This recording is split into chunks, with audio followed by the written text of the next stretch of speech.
की, तो ये जल सेना के हथियार आप देख सकते हैं।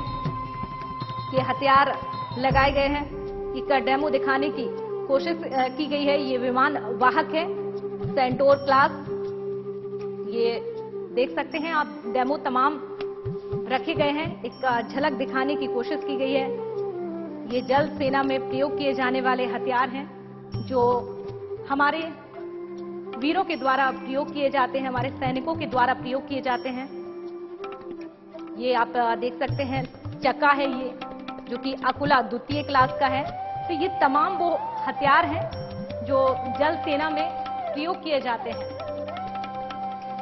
और अगर हम जल सेना के बाद वायु सेना की बात करते हैं, तो यहाँ पर एक पूरी झलक दिखाने की कोशिश की गई है। पूरा उसी तरीके से बनाया गया है। आप देख सकते हैं ये वायु सेना के विमान आप देख सकते हैं किस तरीके से यहाँ उनका डेमो रखा गया है।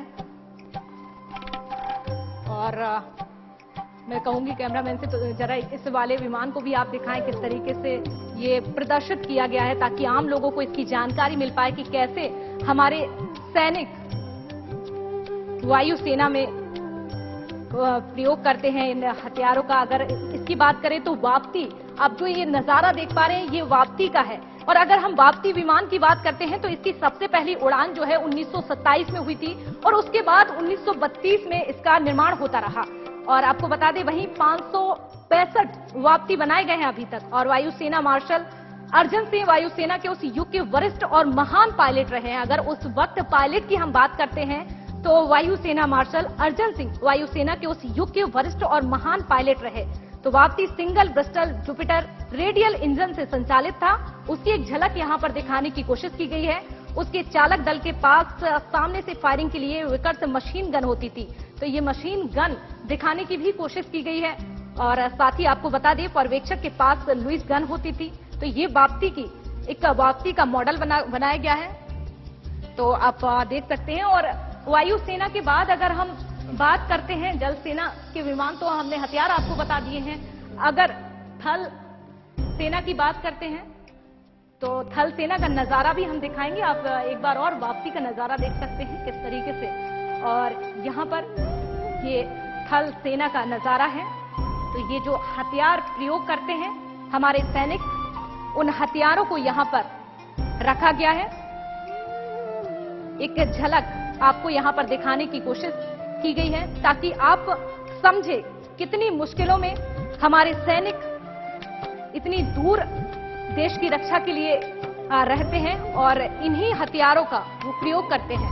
लेकिन अगर इन हथियारों की बात करते हैं तो ये हथियार पुराने हैं, अब काफी मॉडल चेंज हो चुके हैं और नए मॉडल भी आ चुके हैं। लेकिन आपको यहाँ पर केवल एक समझाने के लिए ये इनका बताया गया, एक झलक दिखाने की कोशिश की गई है। तो अभी आप हमें देख सकते हैं, हम जहां खड़े हैं हमारे पीछे ही भारत माता की प्रतिमा स्थापित की गई है। देख सकते हैं हाथों में तिरंगा लिए हुए भारत माता नजर आ रही हैं। और ये अशोक चक्र को भी दर्शाया गया है, 24 तीलियों को दर्शाया गया है। तो भारत माता की एक प्यारी सी तस्वीर यहाँ पर प्रतिमा उनकी बनाई गई है।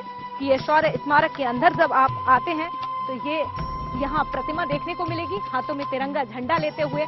अगर हम इसके अशोक चक्र के जस्ट अपोजिट देखें तो राष्ट्रगान भी लिखा हुआ नजर आता है। तो राष्ट्रगान लिखा हुआ है श्री रविंद्रनाथ टैगोर के द्वारा, वो भी पंक्तियां इधर लिखी गई हैं। साथ ही हम यहाँ देखें तो ये कुछ लाइनें आपको दिखाई दे रही होंगी, ये राम प्रसाद बिस्मिल की हैं जिस पर हमारी नजर पड़ी है। ये उनके द्वारा जो लाइनें लिखी गई वो हैं। और ये एक बॉर्डर टाइप से बनाया गया है, सुरक्षा की दृष्टि से इसको बनाया गया है। तो ये भारत माता की प्रतिमा को आप देख सकते हैं शौर्य स्मारक के अंदर। और वहीं भारत माता प्रतिमा अनावरण की बात करें तो मुख्यमंत्री शिवराज सिंह चौहान ने इसका अनावरण किया था। तो आप देख सकते हैं जहां अभी हम इस वक्त खड़े हैं, हमारे जस्ट पीछे ही ज्योति स्तंभ बना हुआ है। ये दीप जो आप देख रहे हैं प्रज्वलित, ये शहीदों की स्मृति के लिए, श्रद्धांजलि के लिए ये ज्योति स्तंभ बनाया गया है। और ये हमेशा ही ऐसे जो है दीप वो प्रज्वलित होता रहता है। ये क्योंकि आर्टिफिशियल जो ये है जो प्रज्वलित हो रहा है और ये काफी ज्यादा ऊंचाई है। इसमें ये सफेद रंग भी आप देख सकते हैं, काला रंग भी देख सकते हैं प्रयोग किया गया है। संगमरमर की भांति इसका सफेद रंग का महत्व है। तो ये ज्योति स्तंभ है जो शौर्य स्मारक आप अंदर आते हैं तो ये आपको नजारा देखने को मिलेगा। काफी ऊंचाई तक इसको बनाया गया है हमारे वीर सपूतों की श्रद्धांजलि के लिए, ये उनको अर्पित किया गया है। आप सोच रहे होंगे कि आखिर हम इन जूतों के पास जाकर क्यों बैठ गए हैं, तो आपको बता दें दर्शकों, ये कोई मामूली से जूते नहीं है। एक जूते आपको बता दें जो हमारे सैनिक जिस तरीके से युद्ध में जूतों का इस्तेमाल करते हैं वो नमूना एक दिखाने की कोशिश की गई है। हालांकि इतने बड़े जूते नहीं पहनते थे, ये थोड़ा सा बड़े यहाँ पर साइज इनका बड़ा बनाया गया है, लेकिन इनसे छोटे जूते वो प्रयोग करते हैं। लेकिन एक आपको यहाँ पर झलक दिखाने की, डेमो दिखाने की कोशिश की गई है कि आखिर हमारे सैनिक किस तरीके से जूतों का प्रयोग करते हैं। तो इतने भारी भरकम जूते, अगर उनकी हकीकत के जूतों की बात करें तो भारी भरकम, उन्हें अपने शरीर में ड्रेस के साथ में, वर्दी के साथ में जूतों को भी भारी भरकम तरीके से पहनना पड़ता है। हालांकि ये जूते बड़े हैं लेकिन इससे छोटे जूते वो प्रयोग करते हैं। तो ये जूते और भी यहाँ पर दिखाए गए हैं, आप देख सकते हैं हमारे पीछे और भी जूतों के डेमो दिखाने की यहाँ पर कोशिश की गई है। अगर हम रात के समय बात करते हैं, अगर रात के समय आप यहाँ पर आते हैं तो ये लाइटें भी यहाँ पर दिखाई गई हैं। जैसे ही ये लाइट आप देख सकते हैं, ये लाइट है, और जैसे ही ये लाइट रात के समय चलती है तो इसमें पूरी रोशनी हो जाती है और इस कलर को काफी ज्यादा इफेक्टिव बनाती है। तो ये लाइट जैसे ही पड़ेगी रात के समय आप अगर आते हैं तो आपको बहुत ज्यादा समझ में आएगा और आप अंदर से फील कर पाएंगे कि आखिर हमारे देश के बेटे किस तरह से युद्ध भूमि में युद्ध करते हैं। तो आज गणतंत्र दिवस यानी कि 26 जनवरी पर हमने एक झलक दिखाने की कोशिश की है,